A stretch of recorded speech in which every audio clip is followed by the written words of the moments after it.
Os destaques da semana entre os julgamentos do plenário do Supremo Tribunal Federal, você confere aqui na TV Justiça. É o Plenárias que já começou.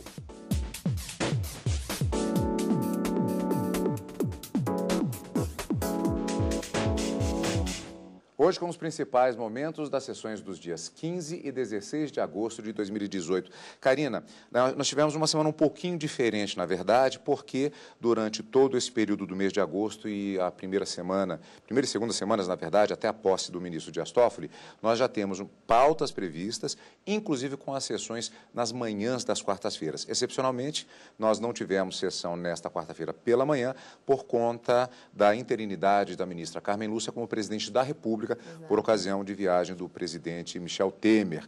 Mas tivemos uma semana, portanto, com a sessão da tarde da quarta, a sessão à tarde na quinta-feira e com resultados interessantes, debates interessantes. E aí temos uma certa variedade, a questão da legitimidade do Ministério Público para entrar com ações na Justiça em relação à questão de medicamentos para pessoas com doenças graves. Tivemos também a questão dos transgêneros e a possibilidade de registro do nome social e ainda do gênero específico daquela pessoa com a qual ela se identifica, uma questão que já vinha há muito tempo sendo bastante debatida, não só no Supremo, como, na verdade, em toda a sociedade. Essa, na verdade, foi a única decisão tomada pelo Supremo na sessão da quarta e na quinta-feira, com a conclusão, única decisão no sentido de se concluir um julgamento efetivamente de grande repercussão, já que já havia sido iniciado em novembro do ano passado, com a proclamação do voto do ministro Dias Toffoli e de outros ministros, mas suspenso em razão de um pedido de vista do ministro Marco Aurélio. E na sessão dessa quarta-feira, a conclusão desse julgamento sobre essa possibilidade de alteração do nome das pessoas que se consideram transgêneros sem que houvesse a realização da cirurgia de mudança de sexo. Os ministros acabaram entendendo por votação unânime que é possível a alteração do nome, mas por maioria de votos entendeu que não é necessário um processo judicial para que essa alteração ocorra. Ficaram vencidos o ministro Marco Aurélio, o ministro Alexandre de Moraes, que no julgamento de março desse ano concluído, em uma ação direta de inconstitucionalidade sobre esse mesmo tema, se manifestaram nesse sentido. Então, para se adequar a essa jurisprudência nova que se formou, até o ministro Dias Toffoli, relator desse caso, que já havia votado, como eu disse, em novembro de 2017, acabou reajustando o seu voto para adequar a jurisprudência do Supremo, que acabou sendo formada em março, na ação direta de inconstitucionalidade, e esse acabou sendo o resultado. É possível que haja mudança do nome da pessoa considerada transgênero no registro de nascimento, de forma direta e administrativa, sem a necessidade de processo judicial, vencidos apenas o ministro Marco Aurélio e o ministro Alexandre de Moraes.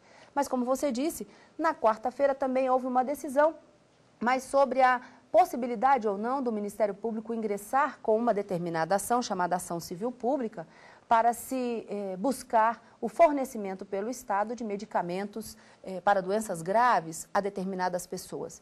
O Tribunal de Justiça do Estado de Minas Gerais havia indeferido, dizendo que o Ministério Público não poderia propor essa ação para interesses individuais indisponíveis, mas o Supremo acabou revertendo essa decisão, determinando que o processo retorne à origem para que seja decidido efetivamente o mérito, entendendo que o Ministério Público pode, sim, e a Constituição autoriza esse tipo de ação na defesa do direito à saúde, que é um direito indisponível. E na quinta-feira, Cadu, um julgamento que teve início com a promessa de retomada na primeira hora da próxima sessão da semana que vem, na quarta-feira, que fala justamente sobre a terceirização, a possibilidade ou não da terceirização por empresários de prestações de serviços de atividade fim. É um caso bastante complicado. Teve início um julgamento conjunto de uma ADPF sob a relatoria do ministro Luiz Roberto Barroso e de um recurso extraordinário também sobre o mesmo tema da relatoria do ministro Luiz Fux, e várias sustentações orais foram proferidas da tribuna do Supremo.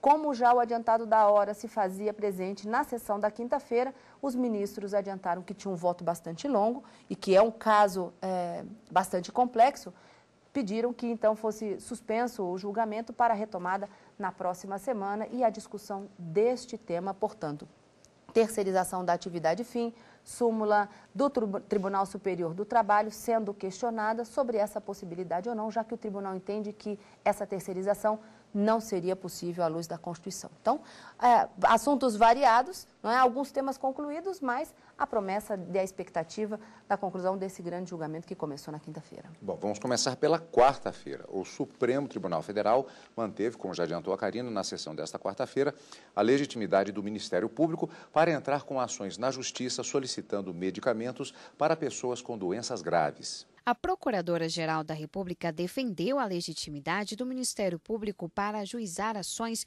solicitando medicamentos. Para ela, grande parte da população depende do Sistema Único de Saúde e que o serviço deve ser prestado adequadamente.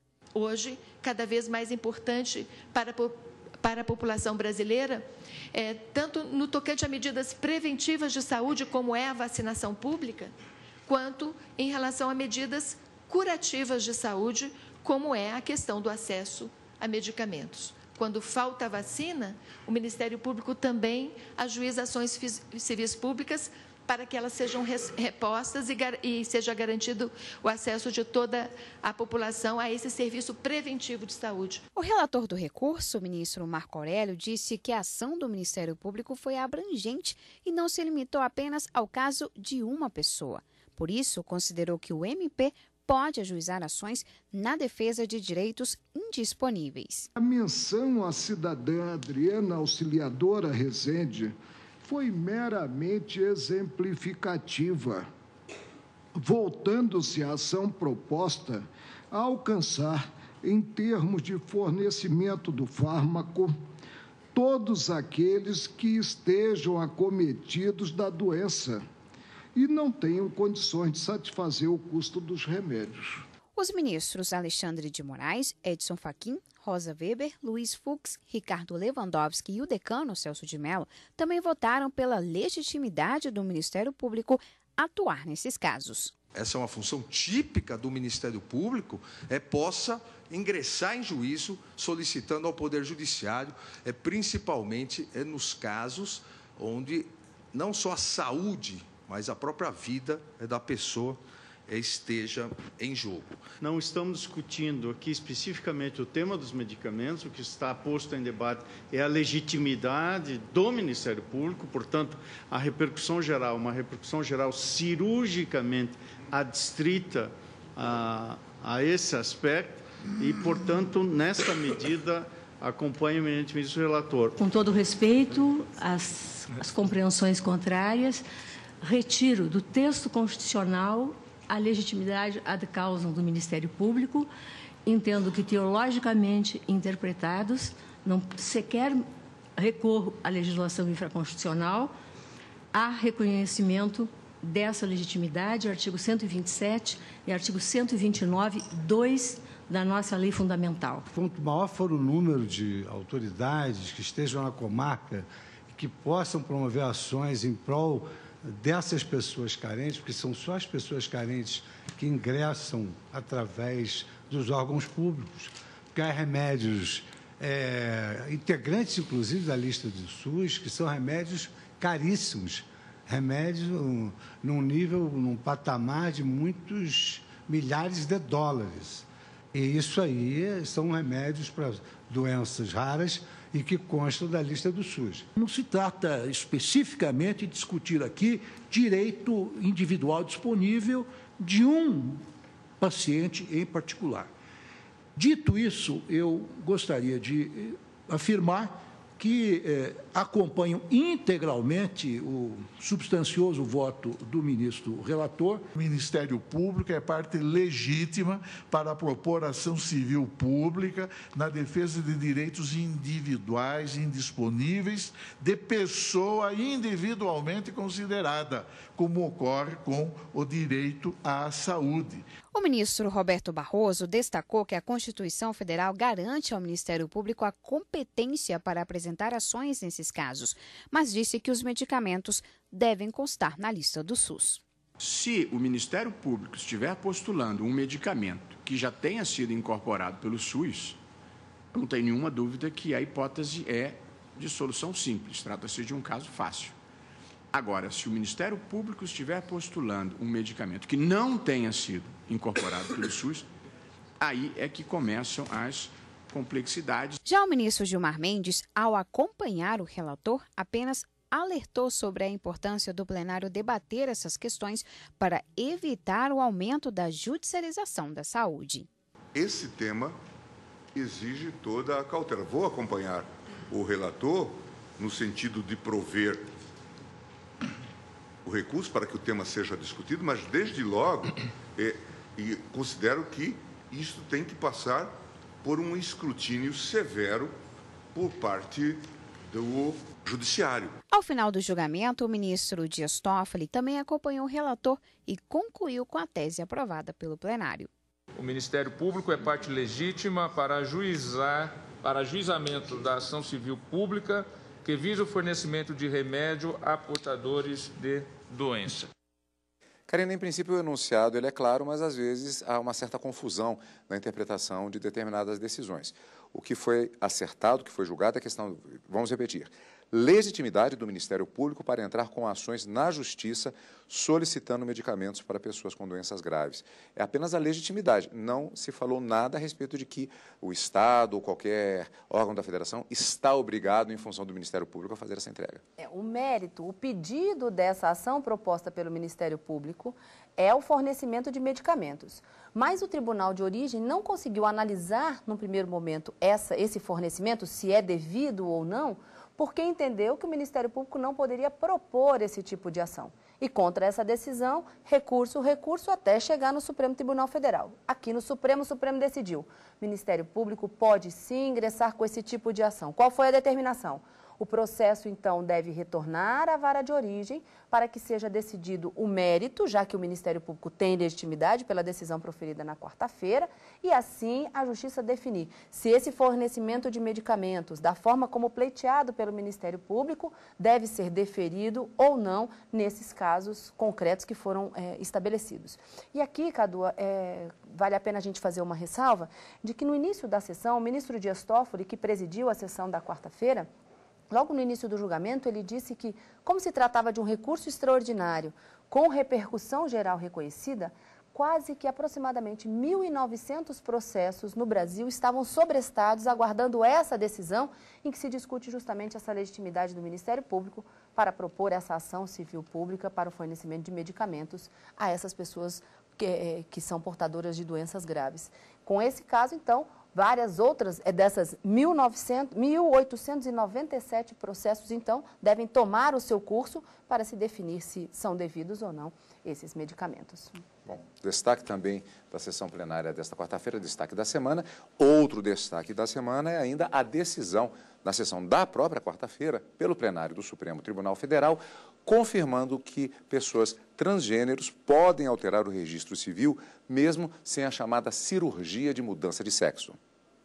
O tema voltou ao plenário com um recurso que começou a ser julgado no ano passado e foi suspenso com pedido de vista do ministro Marco Aurélio. Na sessão desta quarta-feira, o ministro manteve a posição do julgamento da ação concluída em março deste ano. Para ele, é possível alterar nome e gênero no registro civil sem cirurgia, mas com alguns critérios.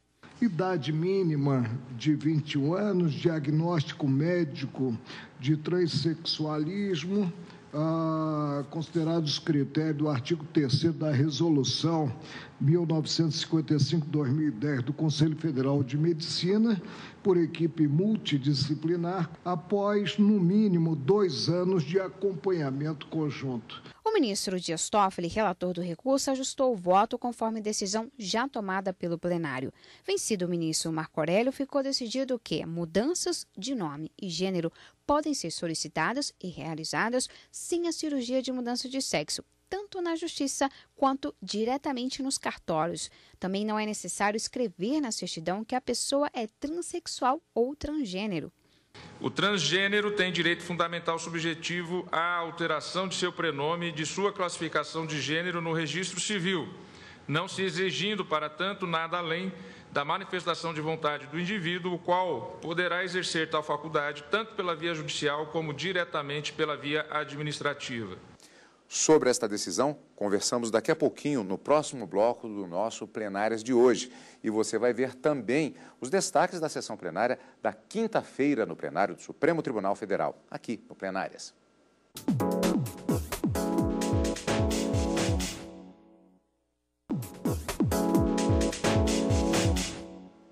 Estamos de volta com o Plenárias. No primeiro bloco do programa de hoje, vimos os destaques da sessão plenária da quarta-feira, incluindo já ao final do bloco a decisão do plenário do STF no sentido de que pessoas transgênero têm a possibilidade de fazer o registro em cartório do chamado nome social e também do gênero ao qual acreditam pertencer, independente da chamada cirurgia de mudança de sexo. Karina, isso é a confirmação de uma jurisprudência da própria Corte. Como a gente comentou no início do programa, em março de 2018, o Supremo concluiu o julgamento de uma ação direta de inconstitucionalidade que versava sobre esse tema também e concluiu que é possível fazer essa alteração no registro de nascimento, além da desnecessidade de se fazer a cirurgia de mudança de sexo. O Supremo também entendeu, por maioria, que não é preciso um processo judicial de jurisdição voluntária, em que não há conflito entre as partes, como decidiu o ministro Marco Aurélio e o ministro Alexandre de Moraes, que ficaram vencidos tanto no julgamento da ação direta de inconstitucionalidade em março de 2018, como também no julgamento que se concluiu nessa semana, na quarta-feira. Mas todos eles, por votação unânime, acabaram entendendo que haveria sim a possibilidade de alteração do nome. Mas, para o ministro Marco Aurélio e Alexandre de Moraes, é necessário processo judicial. Vencidos, uma decisão, uma vontade própria dessa pessoa transgênera, direta e administrativamente, pode fazer essa alteração no registro, com aquelas observações colocadas na tese em que o ministro Dias Toffoli acabou lendo no plenário e a gente viu no primeiro bloco. Tem toda uma recomendação para que haja essa alteração e averbação desse nome social à látere da certidão de nascimento. Então, essa foi a decisão, como você disse, confirmando uma jurisprudência que desde março de 2018 vem sendo aplicada no tribunal. Decisão da última quarta-feira no plenário do Supremo Tribunal Federal. E o STF começou a julgar na sessão desta quinta-feira processos sobre a chamada terceirização. Trata-se de julgamento conjunto de duas ações de empresas e entidades patronais que defendem o reconhecimento da terceirização de uma forma mais ampla, inclusive para as chamadas atividades fim, ou seja, aquelas voltadas para cumprir tarefas específicas ligadas ao objetivo da empresa. Vamos ver na reportagem. A ação foi apresentada pela Associação Brasileira do Agronegócio.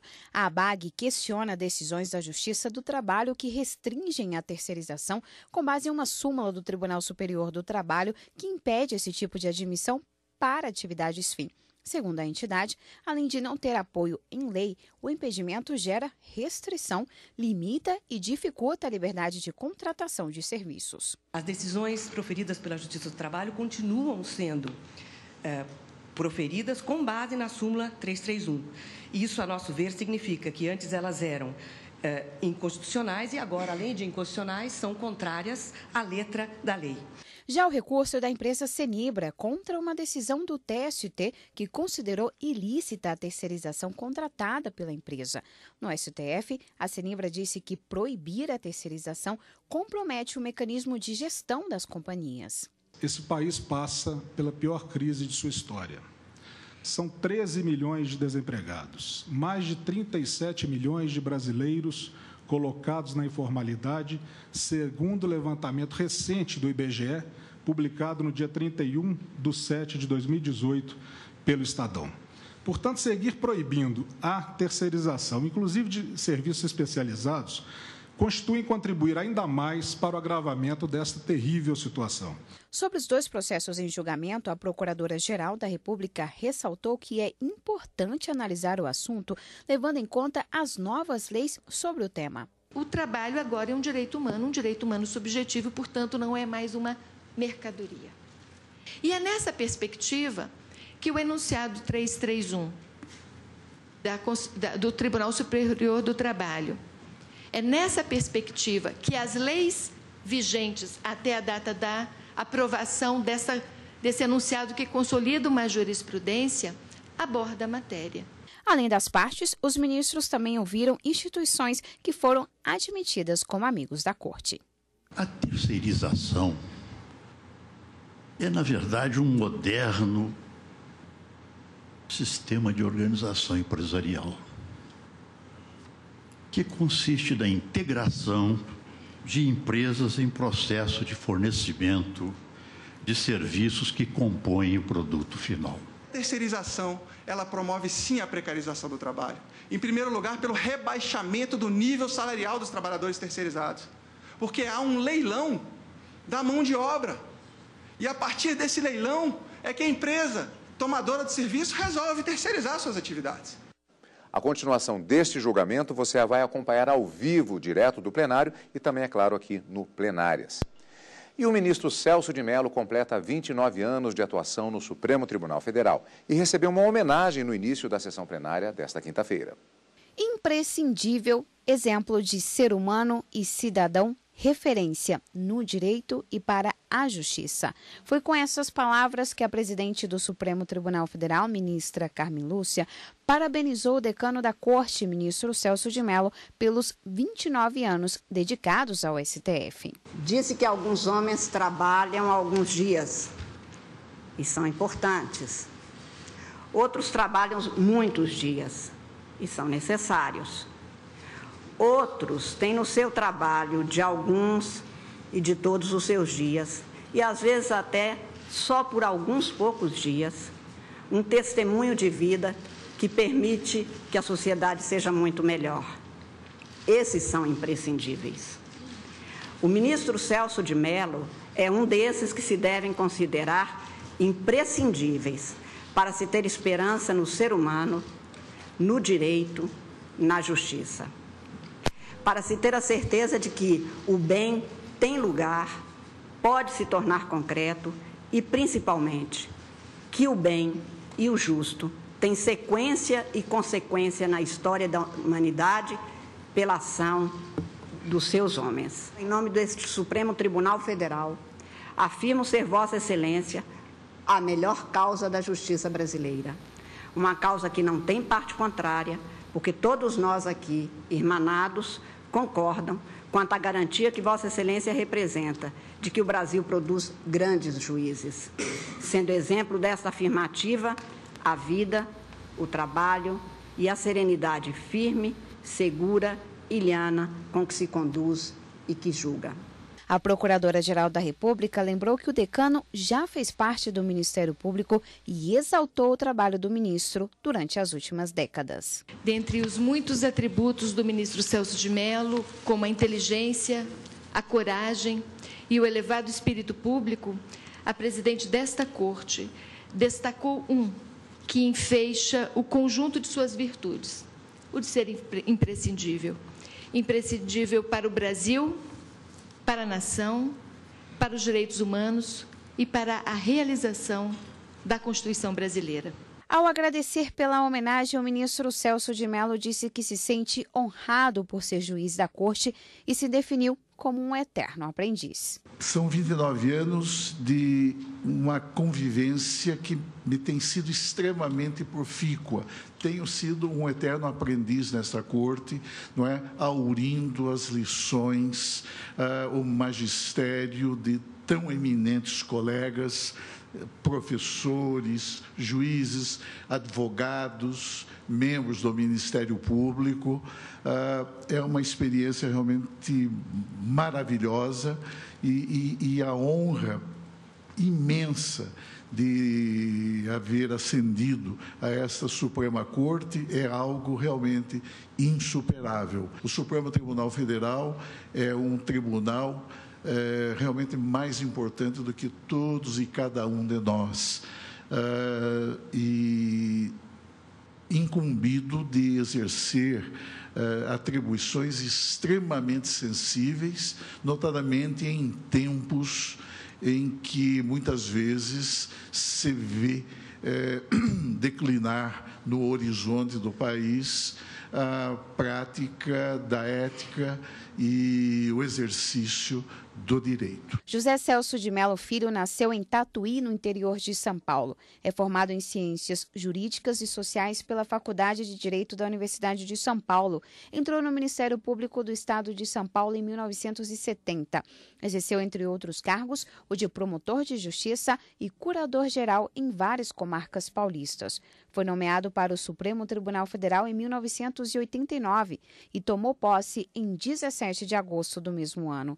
No início da década de 90, foi ministro do TSE. Assumiu a presidência do STF em 1997, com 51 anos, o mais novo presidente da Corte desde o Império. E estes foram os destaques da semana no plenário do Supremo Tribunal Federal. Karina, encontro marcado já na próxima semana. Na próxima semana, na quarta e na quinta-feira, ao vivo no Direto do Plenário e no final de semana com plenárias. Obrigado pela sua companhia, como sempre. E continue conosco aqui, na TV Justiça.